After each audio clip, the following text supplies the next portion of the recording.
estamos en su espacio Balance Financiero. Agradeciéndoles como siempre su fidelidad, agradeciendo también a nuestros patrocinadores y con ustedes estamos parte de su equipo, Hermógenes Casado y una servidora, y esperando que pronto se nos unan Alcedo Ramírez y Francisco Canaguate. Así es, estamos muy complacidos en volver al aire. Y pensaba yo, eso fue el pasado martes 27 de febrero, Juanita Canaguate. Digo, pero el presidente de la República parece ser productor de balance financiero porque se está manejando en un discurso entre cifras, entre índices, entre números y proyecciones.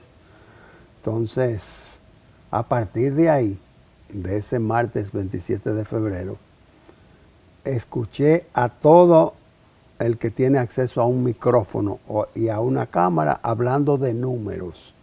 Y bueno, se popularizó la estadística, los datos económicos y está pasando como cuando solamente era Navidad. En Navidad solamente tú veías los racimales de uva y de manzana. Entonces nada más había uva y manzana en Navidad.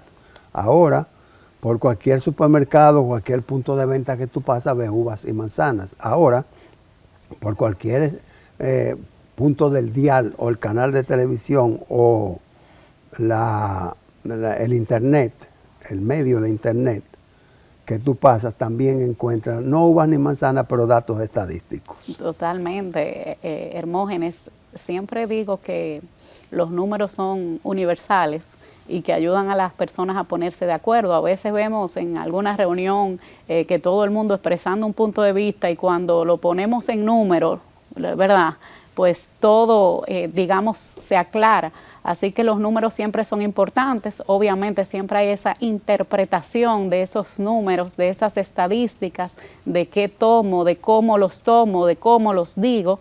Pero definitivamente pues dan una muy buena idea de cómo andamos en varios aspectos. Obviamente hay algunas cosas que siempre se critican, que siempre se dicen hay oportunidades de mejora. Pensamos mucho en la educación, que sí se dijo podemos mejorar, pero eso seguramente tendremos tiempo de verlo un poquito más en actualidad. Es así cuando hacíamos los pininos en la profesión de auditoría, pues nos decían, bueno, los índices son muy buenos, pero no es la belleza del número, es la utilidad de la información. Y por eso cada empresa, cada institución, y en este caso cada país, pues mantiene datos estadísticos que, si bien pueden variar, pueden ser estacionarios, pueden ser estáticos, bueno, pero son la base para una administración, para una dirección adecuada y sobre todo para medir el impacto de las decisiones que tú tomes hoy y que esto va a ser mañana, naturalmente. Totalmente. El futuro se construye hoy. Así es, así es. Nosotros vamos a una brevísima pausa y retornamos en breve.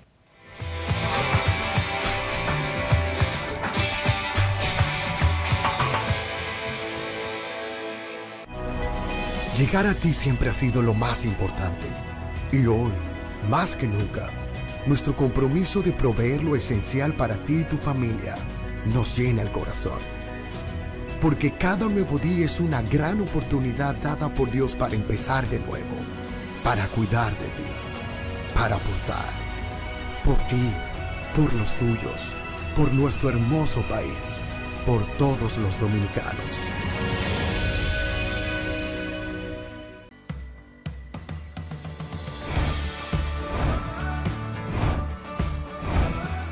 Soy Yomerfi Santamaría y estamos muy felices de que Bravo ha llegado a la ciudad de la Constitución, San Cristóbal.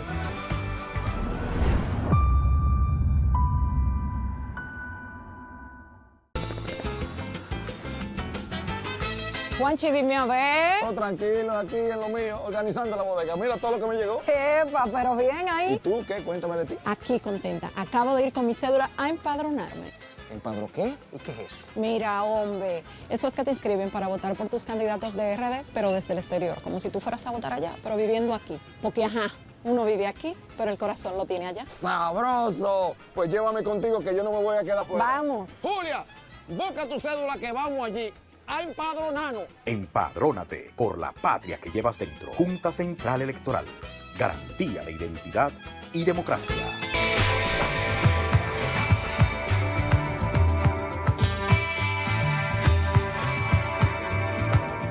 Doctora, muchas informaciones que comentar con los televidentes, sobre todo al cierre del mes de febrero, estamos iniciando marzo, pues el Banco Central siempre nos trae noticias y en esta oportunidad pues no es noticia el hecho de que la tasa de referencia se ha mantenido en el 7%, y digo que no es noticia porque generalmente te escandalizas cuando la mueven.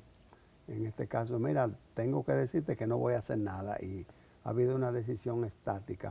Pero antes de darte la palabra para que veamos cómo influye esto en el marco financiero del país, darle la bienvenida a Paola Jiménez, que nos está apoyando acá detrás de la cámara, y es un rol muy importante porque la calidad a veces no se ve, a veces se siente, en este caso Paola.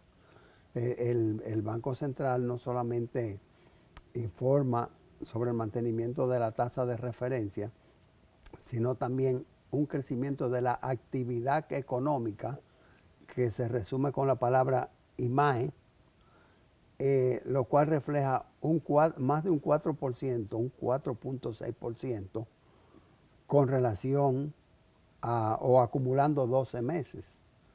Ya a finales del año 2023, el año pasado, pues venía mostrando una mejoría conductual en estos índices, y nosotros entendemos que es muy importante que en enero haya un crecimiento en la actividad económica, porque enero es un mes atípico, es un mes natimuerto, porque tú estás comenzando, porque no hay grandes decisiones, porque hay grandes feriados y porque hay mucha resaca. Sí. Te referías, Hermógenes, a que el hecho de que no cambie, ¿verdad?, la tasa de política monetaria, pues no necesariamente es una noticia, pero entiendo que el mantenerla es una noticia también, porque quiere decir que tenemos una estabilidad ahí, que aún el Banco Central pues toma varios parámetros, y quería resaltar el hecho de la estabilidad. En República Dominicana yo creo que cuando nos comparamos con muchos países, tanto de la región como incluso fuera de la región, ya hay una estabilidad importante, hay un crecimiento, independientemente de que no llegamos al crecimiento proyectado el año pasado, pero todos estos elementos de estabilidad, de inflación controlada, pues definitivamente son buenos para nuestro país. Lo que te resaltaba en la introducción del programa era la importancia de que el Estado maneje o se maneje dándole importancia a los índices.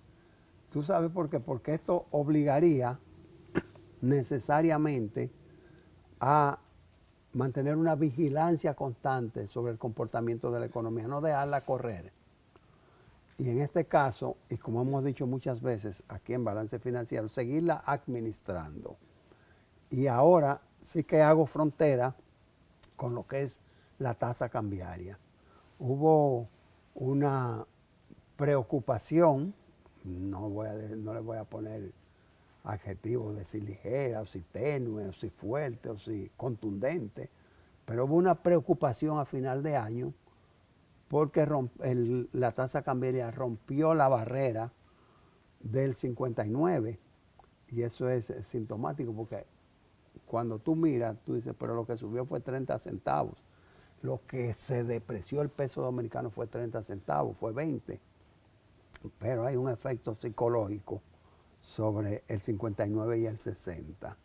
Entonces, el mantenimiento en la vigilancia de esos índices va a conllevar un control estricto de la tasa cambiaria, que es la valoración del peso dominicano y su impacto en el índice de inflación.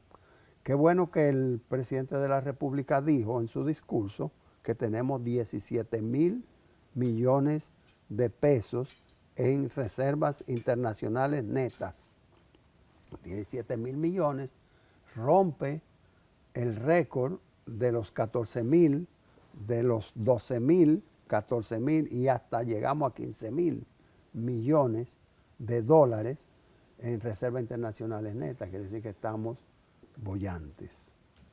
Bueno, y hay algo también en el discurso que llamó mucho la atención y que comentábamos un poquito al inicio, y es el tema de la educación. El tema de la educación es el tema que para mí debería ser el tema central en todo, debería ser los titulares casi de los periódicos diariamente, porque ciertamente el nivel educativo de un pueblo es el que define si un país es un país en vías de desarrollo o un país desarrollado. La única diferencia es ese nivel de educación, que lo vemos en todo, que lo vemos en el tránsito, que lo vemos en el respetar diferentes reglas, no solamente el conocimiento, que lo vemos luego cuando las personas salen a la vida laboral y cuál es el nivel que existe. Todo eso entiendo y parte del discurso siempre pues un poco es sobre la educación, ¿no?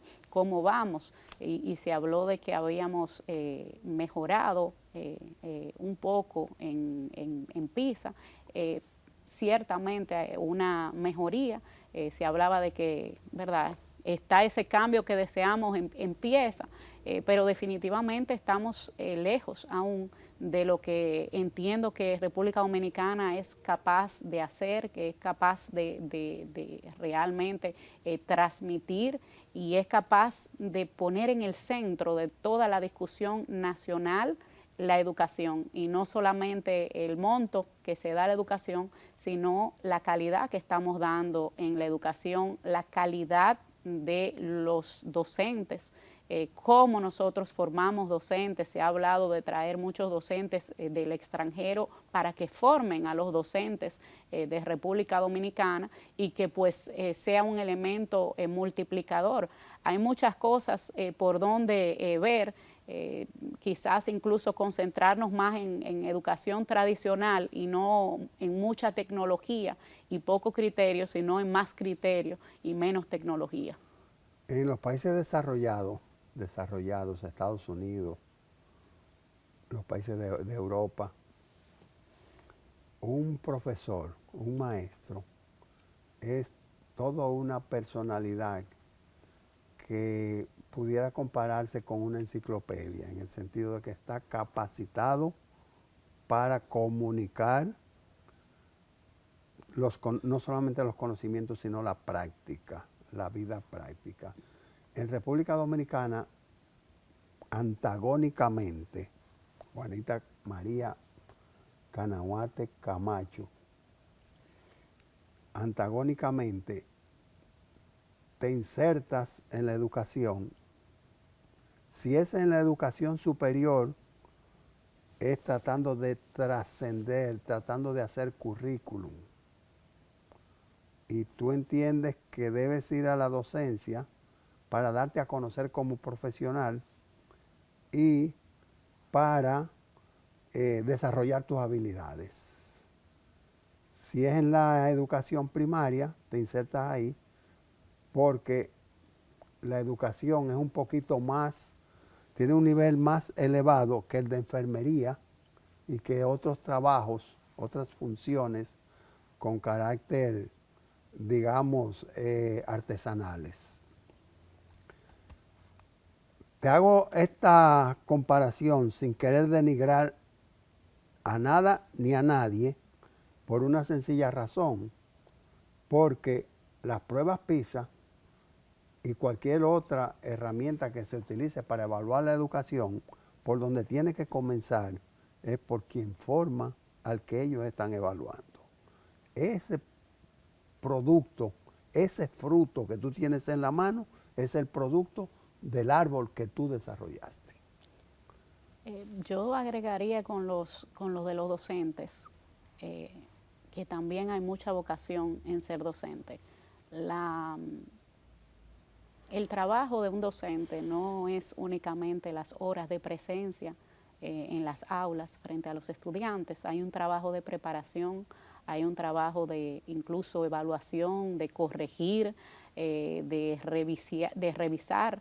Hay un trabajo realmente mucho más amplio. Hay lugares, por ejemplo, como en Francia, donde muchos otros países, donde al docente se le reconoce no solamente, y estoy hablando a nivel salarial incluso, no solamente el tiempo de presencia frente a los alumnos, sino justamente todo el tiempo de preparación, todo el tiempo de revisión posterior que conlleva el ser docente, porque se entiende que el docente no va únicamente a dar los conocimientos durante esa hora, sino que para dar esa hora de clase pues tiene que preparar por muchas horas, e incluso eso pues permite que el docente se concentre más en en esa clase que tiene que dar, y no necesariamente tomar 20 créditos o estas clases o estas cosas que sencillamente son tiempo completo, y entonces ¿cómo hago mi trabajo? Eso creo que es algo que también podemos evaluar, porque creo que hay muchos docentes que sí tienen vocación y que a veces por la falta de tiempo, por la falta quizás, aunque lo quieran hacer bien, pues por la falta de tiempo para prepararse, para capacitarse, entonces se queda un poco corto esa preparación. Ciertamente es un problema que entiendo que tenemos que ir mirando, sí, las condiciones, pero justamente en la educación sabemos que los cambios no son automáticos, que son cambios que llevan tiempo, pero necesitamos ir caminando en la buena dirección.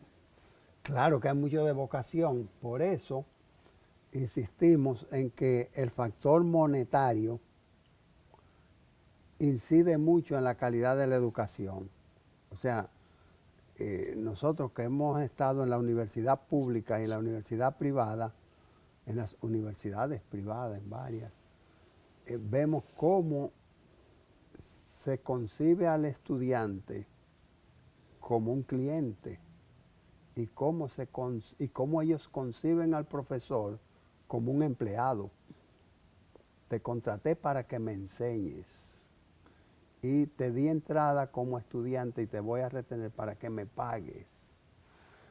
Originalmente eso era tan vocacional que la mayoría de las escuelas estaban adscritas a la iglesia, y una parroquia tenía un colegio parroquial, y una iglesia protestante tenía colegio evangélico tal, o tiene, pero lamentablemente lo económico a veces se antepone e incide directamente en la calidad, porque no está como primer objetivo, no es primer objetivo la vocación y la calidad. Comparto contigo lo vocacional, y justamente hablábamos ahorita del 27 de febrero, ese día los supermercados estaban abarrotados porque había muchos especiales y vino alguien, una dama muy gentil, y me toca por la espalda y me dice, me estaba montando en el vehículo, pero vi a mi profesor y me devolví a saludarlo. Ya yo hice mi compra y todo, y después de haberlo saludado me regreso a mi vehículo y me voy. Eso es vocación, eso es una honra. O sea, ¿cómo ve el estudiante al profesor que no lo ve, en este caso, como un empleado? Sí, y hay muchos, yo creo que se puede dar testimonio de que de que la satisfacción de enseñar, la satisfacción de multiplicar los conocimientos que se tienen, la satisfacción incluso de ver a un estudiante iniciar un cuatrimestre y terminarlo con todos esos conocimientos digamos, adquiridos. Yo creo que esa satisfacción también, aparte, ¿verdad?, de la vocación, Sí, pues ayuda mucho a seguir enseñando. Yo fui a un banco a reclamar unos cargos indebidos y ya lo había hecho muchas veces por teléfono, digo, déjame ir en persona. Y me dice, no, pero vamos a llevarlo donde la gerente. Mi profesor, dígame, al ratito estaba resuelto todo. O sea, tiene un valor agregado el contacto del profesor con el estudiante y su desarrollo profesional. Sí, Hermógenes, se nos acaba el tiempo con relación a este segmento. Tú fuiste que te pusiste a provocar lo de la educación. Bueno, pero sí venimos en el próximo segmento con un invitado, el consultor Hansel Barclay, que viene a traernos, a hablarnos un poquito de lo que es toda esta regulación de prevención de antilavado de activos y sobre todo el cumplimiento y una solución novedosa que viene a presentarnos y que es de interés para todo el empresariado. Nosotros volvemos en breve.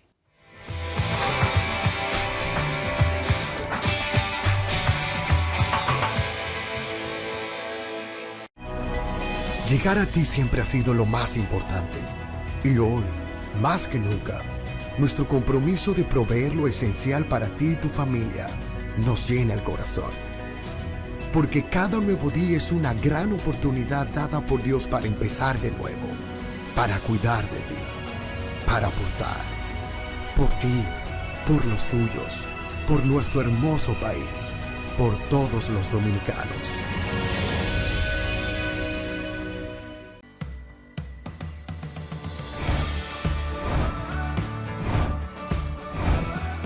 Soy Yomerfi Santamaría y estamos muy felices de que Bravo ha llegado a la ciudad de la Constitución, San Cristóbal.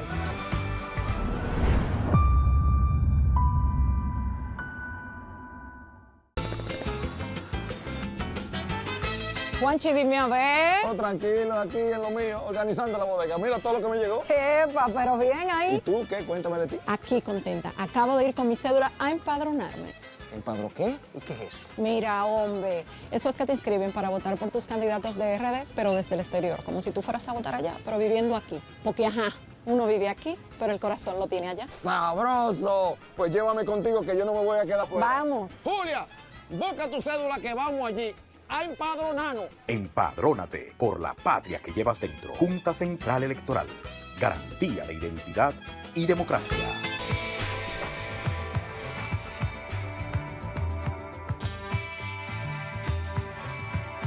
Ya estamos de regreso en su segmento Gestión Empresarial y hemos hablado en balance financiero en varias ocasiones sobre la ley de prevención de lavado de activos y las obligaciones, las diferentes obligaciones. Hemos hablado de sujetos obligados, las obligaciones que tienen y el empresariado a veces se pregunta y sobre todo las MIPYMES y cómo cumplo, cómo lo hago a nivel práctico.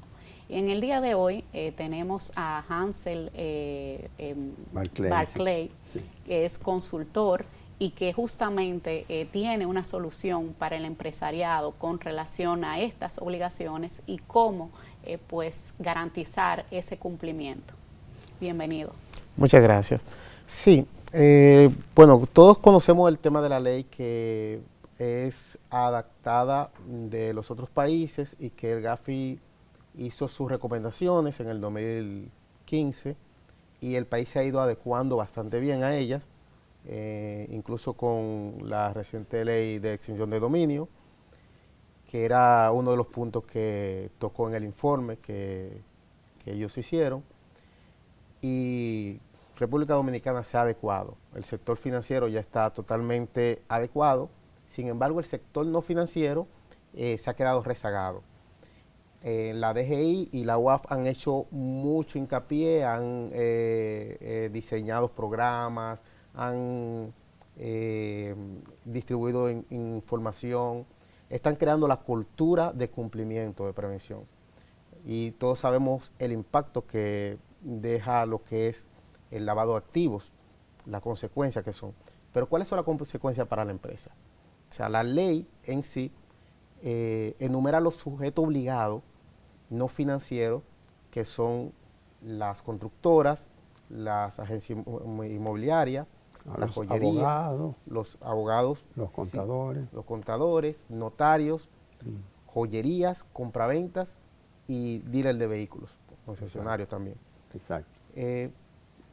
Pero ¿qué pasa? El desconocimiento que me encuentro con mis clientes es que ellos han escuchado de la ley, pero no tienen conocimiento cómo implementar los procesos que conlleva cumplir con la ley. Estamos hablando de establecer el oficial de cumplimiento dentro de la empresa. Sí, la ley que dice, mira, tú tienes que crear un programa de prevención de lavado de activos, sí, con tus manuales de éticas, formar a todo tu personal en prevención de lavado de activos, sí, establecer un oficial de cumplimiento y que tiene una serie de requisitos, responsabilidades, formación, que para una MIPYME es bastante cuesta arriba tener un profesional de este calibre. Sin embargo, la ley le ha dado la opción de que el gerente general puede ser el mismo oficial de cumplimiento. Claro. Y se tiene que formar. Sin embargo, se quedan en el aire porque dicen, ve acá, ¿cómo lo hago? ¿Cómo cumplo con la ley? ¿Qué tengo que hacer? Bueno, la empresa en resumen, yo lo simplifico de la siguiente manera. Crea tu manual de cumplimiento basado en riesgo. Con tu enfoque en riesgo, tú tienes que tener una matriz de riesgo. Luego tú haces el proceso para conozca a su cliente, donde le pides una serie de información al cliente y posteriormente haces tu proceso de debida diligencia. En esa debida diligencia tú catalogas el riesgo que te conlleva a ese cliente. A nivel de prevención de lavado de activos, tú evalúas si requiere un reporte de operaciones sospechosas por actividades que tú entiendas que la persona hizo, alguna acción que te llame la atención.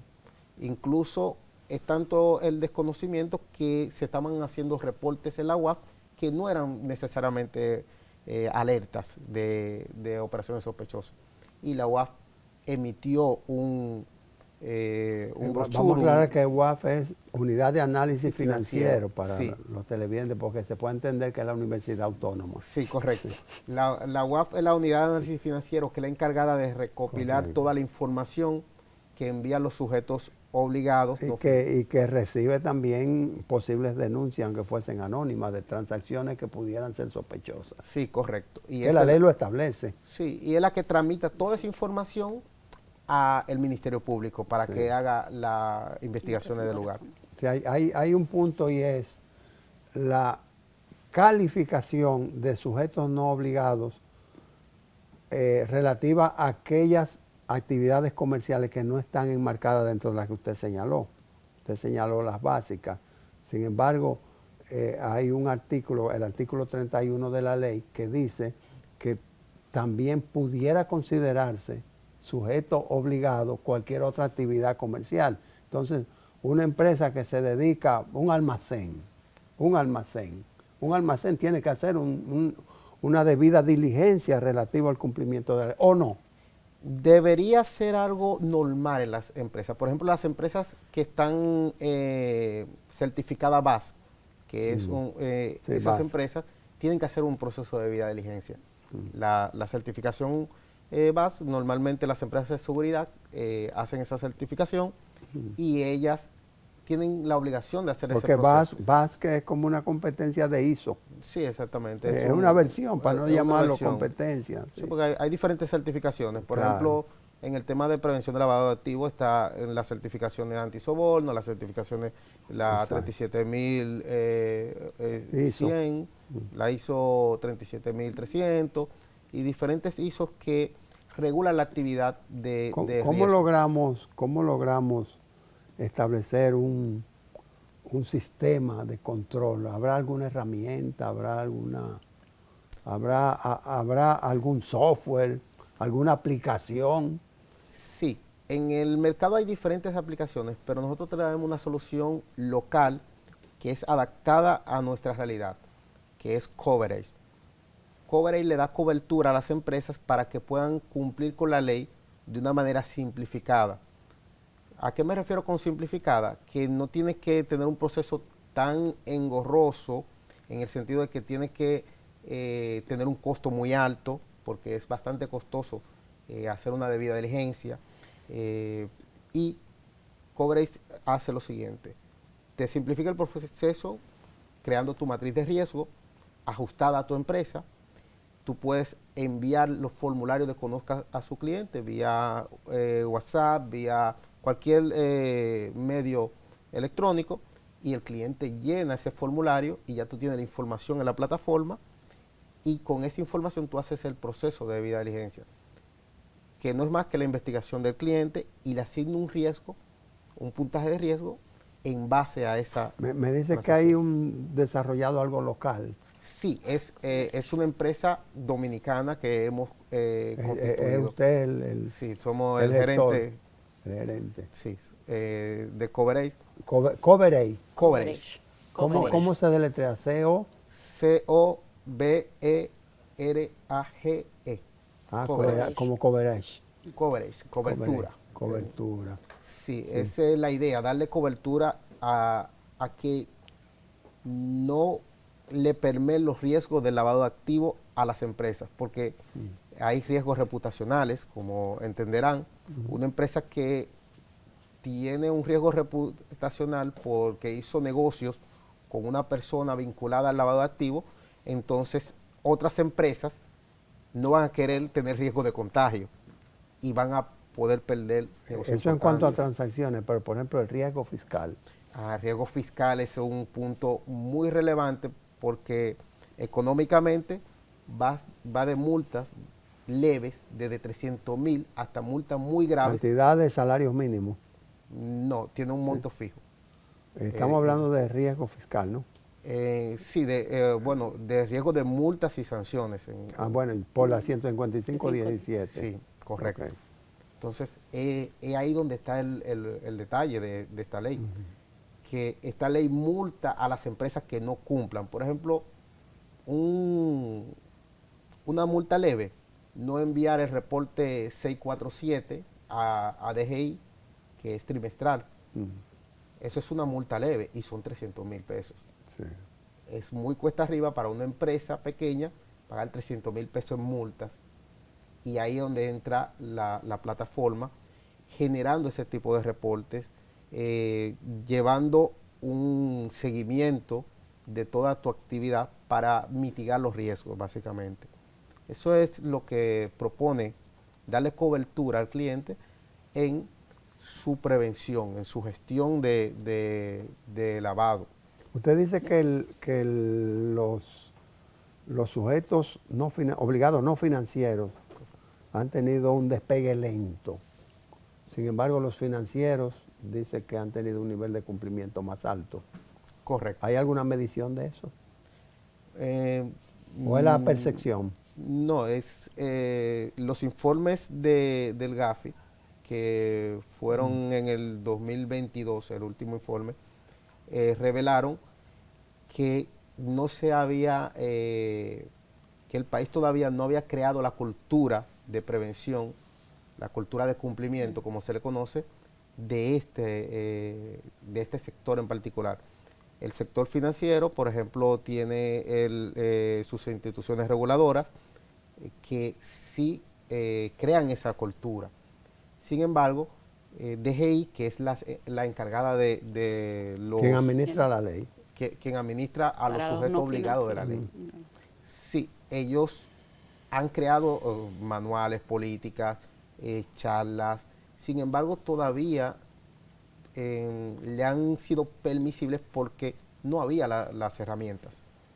No había una herramienta que una MIPYME pueda usar para cumplir con la ley y que le sea factible.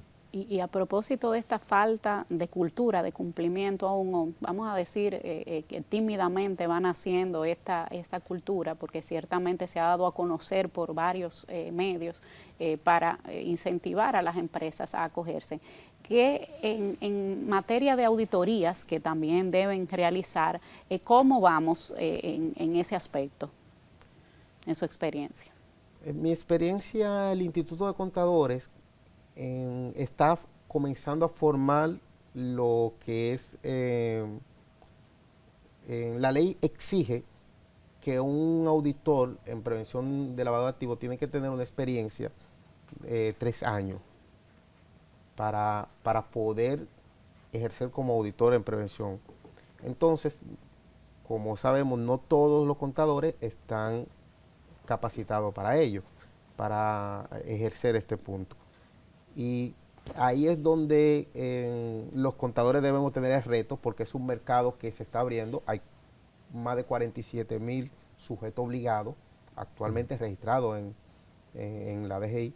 Pero que hay muchos nombres duplicados, porque una persona, un profesional puede dedicarse a 2 actividades. Por ejemplo, la doctora Juanita Canahuate, que es abogada, pudiera ser que al mismo tiempo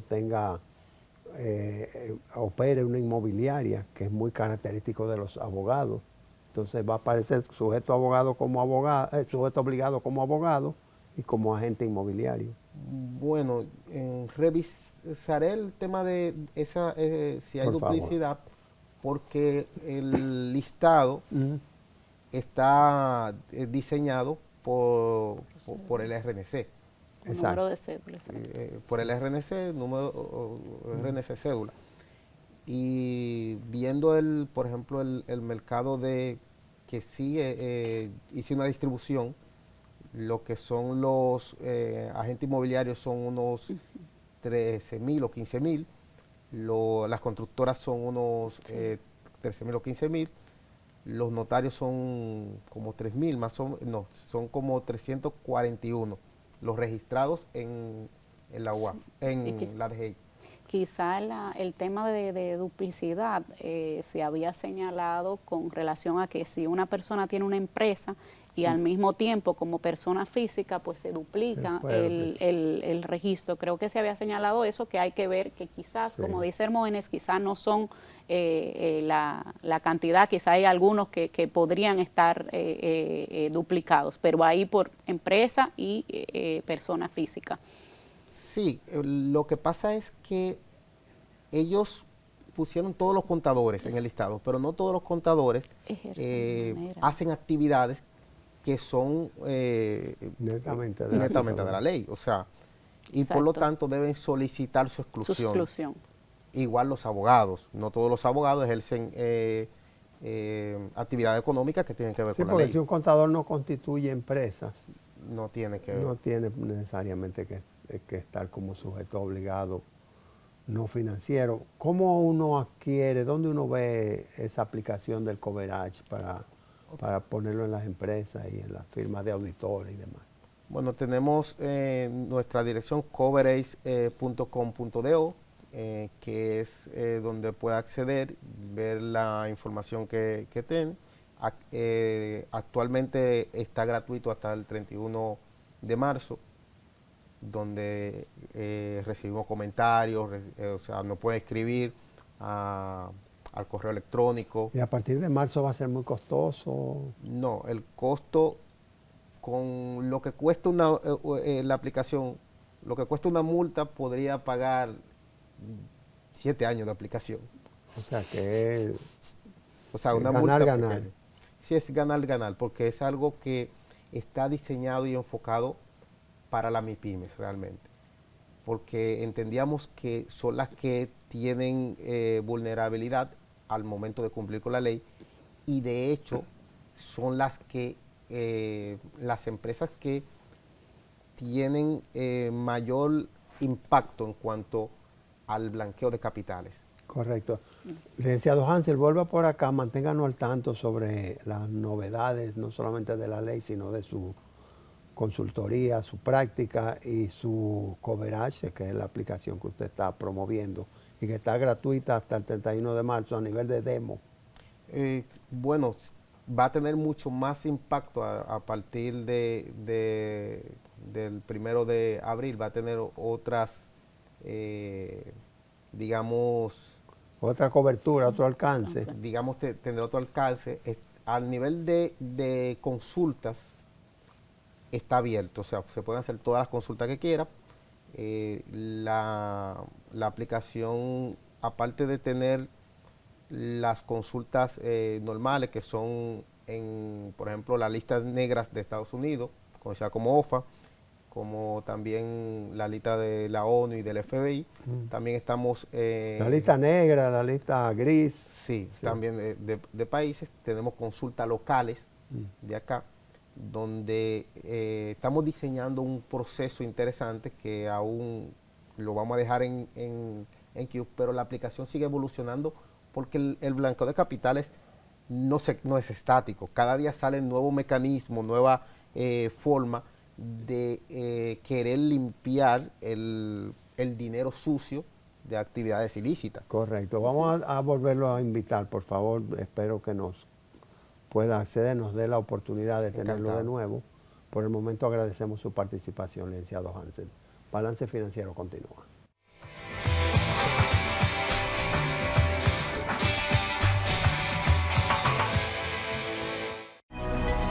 Llegar a ti siempre ha sido lo más importante. Y hoy, más que nunca, nuestro compromiso de proveer lo esencial para ti y tu familia nos llena el corazón. Porque cada nuevo día es una gran oportunidad dada por Dios para empezar de nuevo, para cuidar de ti, para aportar, por ti, por los tuyos, por nuestro hermoso país, por todos los dominicanos.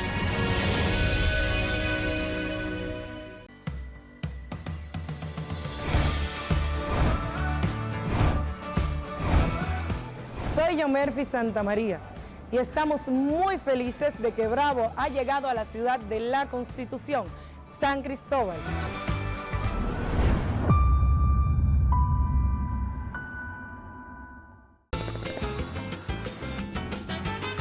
Juanchi, dime a ver. Oh, tranquilo, aquí en lo mío, organizando la bodega. Mira todo lo que me llegó. Epa, pero bien ¿Y ahí. tú qué? Cuéntame de ti. Aquí contenta. Acabo de ir con mi cédula a empadronarme. ¿Empadró qué? ¿Y qué es eso? Mira, hombre, eso es que te inscriben para votar por tus candidatos de RD, pero desde el exterior, como si tú fueras a votar allá, pero viviendo aquí. Porque, ajá, uno vive aquí, pero el corazón lo tiene allá. ¡Sabroso! Pues llévame contigo que yo no me voy a quedar fuera. Vamos. Julia, busca tu cédula que vamos allí a empadronarnos. Empadrónate por la patria que llevas dentro. Junta Central Electoral. Garantía de identidad y democracia.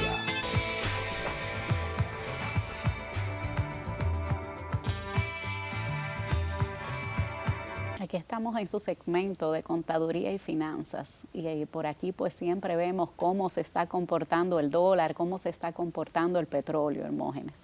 Sí, las variables económicas de que veníamos hablando durante todo el programa y antes de la productiva entrevista con el contador Hansen. El dólar mantiene su oscilación de las últimas 2 o 3 semanas muy próximo al 59 por 1, pero desmontado de ahí. Al producir balance financiero, pues se estaba vendiendo, según el Banco Central, a 59.94, perdón, a 58.94, mientras que la banca comercial sigue en el orden de el 59.10, más o menos 5 puntos, más o menos 5 puntos. El petróleo durante esta semana tuvo un pequeño pico que estuvo bordeando los $80, pero se ha estabilizado en los 78, que es por donde anda durante todo lo que va de año, que ya son 2 meses consumidos. La situación de los rubros, la metalurgia, ha tenido una baja por el cierre de la planta en Bonao. Allí estaba operando esta planta y súbitamente ha dejado de hacerlo, entonces ya las exportaciones ahí se reduce. No obstante, el oro, que es uno de los bastiones de República Dominicana a través de la Barrigol, pues continúa sobre los $2,000 la onza Troy.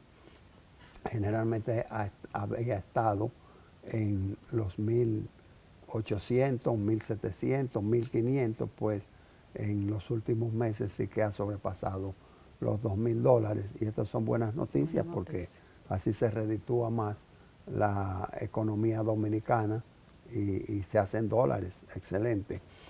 Doctora, un sinnúmero de contadores públicos estudiando derecho y haciéndose abogados. Parece que hay una conexión, Sí, hay y un lo cordón contrario. umbilical muy estrecho entre la contaduría y el derecho. ¿Habrá también abogados que quieran ser contadores? Sí, definitivamente se ve contadores siendo abogados y abogados queriendo ser contadores. Ciertamente, sobre todo en el área donde nosotros nos desenvolvemos, derecho tributario, ¿no? Donde hay a veces una frontera muy fina entre ese derecho y contabilidad.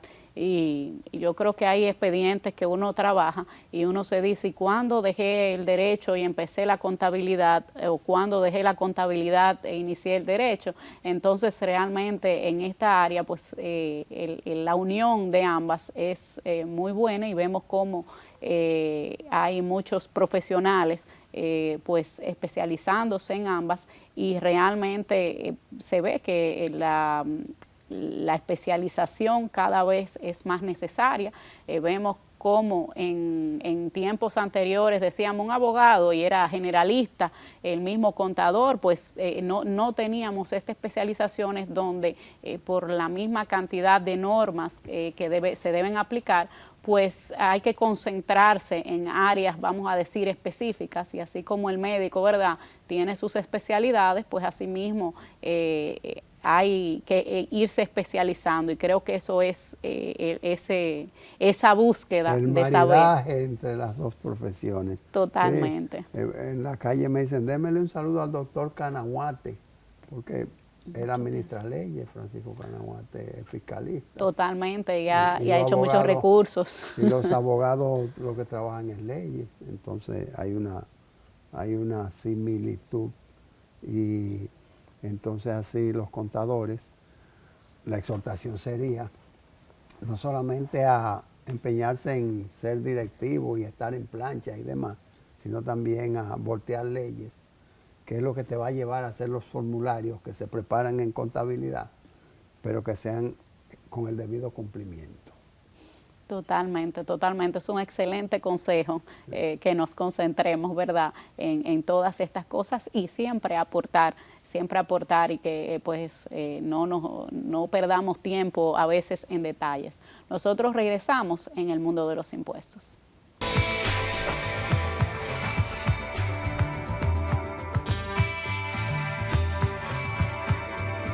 Aquí estamos en el mundo de los impuestos, y en este mundo de los impuestos muchos contribuyentes pues nos han señalado el hecho de lo sorprendido a veces que han estado por ciertas notificaciones de algunos periodos fiscales que ya tienen más de 3 años, y entonces viene la pregunta, ¿verdad?, ¿y de cuánto es la prescripción en materia tributaria? Exacto, la prescripción es todo un tratado, y que Francisco Canahuate, dueño de este segmento con Norma ID, lo ha desglosado en innumerables ocasiones, pero siempre es oportuno poner el recordatorio, y tú no puedes estar seguro de que, porque se haya dicho hace 5 años, pues eso se escuchó y se mantiene fresco en la memoria. Siempre es bueno actualizarlo. Y el punto nodal de la prescripción es que es cierta, es efectiva cuando se invoca, cuando una de las partes lo invoca, y cuando se cumple con una serie de requerimientos que conlleva, que establece el Código Tributario. Una simple notificación suspende la prescripción. Entonces, tú dices, bueno, mis años vigentes, no prescritos, son mis últimos 3 años declarados, mis últimos 3 años vencidos. En el caso de que estamos en el año 24, mis años vigentes son 22, 23 y 24. Pero pudiera ser que el 21, que el 20 no esté afectado porque no ha sido invocada la prescripción. Sí, excelente. Lo primero de la prescripción es justamente, es verdad, la prescripción es sencillamente el derecho a accionar que se pierde, lo que prescribe es eso, no es que no exista deuda, es que ya no tienes derecho a accionar porque pasó el tiempo en que debiste accionar. Entonces, esto de invocarla, porque ser en protección de una parte, es importantísimo. No es automático, no es, bueno, eso está prescrito y entonces, ¿por qué no me lo dijeron? Hay personas que pagan cuando la obligación ha estado prescrita y paga bien, sí, pagó bien, porque si no invocó la prescripción, no es que la deuda no existía, es que la administración tributaria ya no podía accionar, había perdido el derecho de accionar. Por eso debe ser invocada. Por donde más se enfoca, no solamente el contador, también el empresario, el gerente, el administrador, el presidente, el consejo de administración, por donde más se enfoca es si DGI, Dirección General de Impuestos Internos, tiene facultad para revisarme el año tal, o si ese año ya, dirían ellos, está vencido, si ya Dirección de Impuestos Internos no tiene ninguna facultad porque excede el tiempo establecido. Ahí es donde viene la dicotomía de que dice DGI, bueno, pero tú invocaste a la prescripción.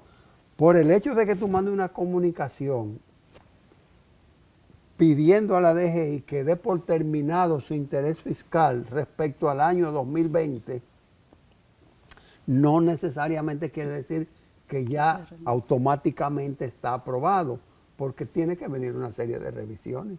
Sí, y o sea, viene una serie de pasos administrativos dentro de la DGI, que es lo que va a conducir a si realmente tú tienes el descargo o no. Sí, y es importante porque te referías a lo de las causas de suspensión e interrupción de la prescripción, Sí. que ciertamente si en principio es 3 años, hay algunos hechos que pues como la notificación que mencionabas, que tienen como consecuencia sea suspender o sea interrumpir la prescripción. Pero estas causales, y eso es importantísimo, porque los tribunales hay sentencias, decenas y decenas de sentencias sobre este punto. Estas causales de suspensión o de interrupción están expresamente establecidas en la ley. No podemos interpretar o, vamos a decir, crear nuevas causales. Las causales deben estar establecidas taxativamente en la ley para que pueda realmente interrumpir o suspender el curso de la prescripción. Y ahí tenemos una de las sentencias muy conocidas con relación a si la declaración fue presentada con falsedades. ¿Y qué significa la palabra falsedades? Entonces la administración tributaria hablaba de inexactitudes en la declaración, de una declaración errónea, y el tribunal dice, no, cuando hablamos aquí de falsedades estamos hablando de perjurio, y si no hay una decisión, un caso penal con relación a esto, entonces no podemos hablar de una causa de suspensión o interrupción de la prescripción. O sea, los tribunales son muy celosos con la aplicación de estas causales. La prescripción es tan sagrada que sí puede interrumpirse, puede suspenderse, pero solamente en esos casos en los que dice la ley. E incluso también los tribunales han dicho, mira, aunque lo diga una norma, diga algo distinto a la ley, lo que vamos a aplicar es lo que dice la ley. Entonces, realmente es un mundo la prescripción, desde el hecho de que La prescripción no necesariamente es anual, depende del tipo de impuesto que exista. Si estamos hablando de un ITEVIS va a ser mensual, si estamos hablando de un impuesto sobre la renta, entonces será anual. O de una ley transitoria. Si estamos, o sea, ahí no sería del tipo de impuesto y del pago, porque la prescripción inicia a correr pues al día siguiente del vencimiento de la presentación y pago de la obligación tributaria. Entonces ahí se inicia. Y como es el código que lo dice, nos dicen los tribunales también, solamente una ley podría variar la prescripción de algún impuesto particular, pero no podría ser variado mediante una norma. Sí, y lo estamos enfocando desde el punto de vista de la persona jurídica y su cumplimiento. O sea, una persona jurídica que está registrada como contribuyente y a tal efecto está declarando, pero también está el aspecto de los omisos, de el que hace operaciones pero no las declara, no hace su declaración anual, su declaración periódica, como es el caso de el ITEVIS mensualmente, las retenciones y aún, aunque por ahí viene la ley de, o ya está la ley de facturación electrónica, pero aún los reportes de gastos, que es lo que se conoce popularmente como 606. Bueno, el que no está en ese nivel de cumplimiento está omiso y la ley lo que te exige es que declare los últimos 5 años. Como es una causa de suspensión en la no presentación, pues entonces llevaría a 5 años ese plazo. Pero ciertamente el respeto, y por eso, y quizá uno dice, bueno, estamos hablando mucho del contribuyente, pero es que la prescripción protege los derechos de los contribuyentes, protege ese accionar. Es como, por ejemplo, la obligación de, bueno, tienes una obligación de mantener todos los documentos hasta 10 años. Entonces, no me puedes solicitar documentación de hace 50 años, entendiendo así, puedo pedírtela porque, bueno, lo que se está sancionando es la inacción, el hecho de que no hayan obligaciones eternas. Entonces, es interesante. Sí, hemos visto casos, sobre todo de participación accionaria, transferencia de acciones, en los cuales, bueno, tú sabes que a través del tiempo va cambiando la participación accionaria, la cantidad de acciones o cuotas sociales que tú tienes en una empresa. Entonces, para determinar una ganancia de capital, no necesariamente tú tienes que aportar la documentación de los últimos 10 años. Puede ser que eso venga de los años 90, de los años 70, tu participación accionaria, y que se requiera ver las actas de esos periodos para no hacer estimaciones. Bueno, la obligación legal son los 10 años, independientemente. Hay, por ejemplo, informaciones que tú se la puedes solicitar al banco y el banco te va a decir hay una obligación legal de 10 años y luego no te va a presentar tampoco esa obligación. Entonces es parte de la seguridad jurídica, pero de esa seguridad jurídica yo creo que tendremos que hablar en un próximo programa porque nosotros hemos llegado al final de esta edición. Así mismo es, hay un eslogan que usted siempre emula, Francisco Canahuate, y que es el cierre del segmento del mundo de los impuestos y de esta edición de Balance Financiero. Sí, la reforma fiscal integral está demorada, no olvidada. Nos vemos la próxima semana, hasta entonces.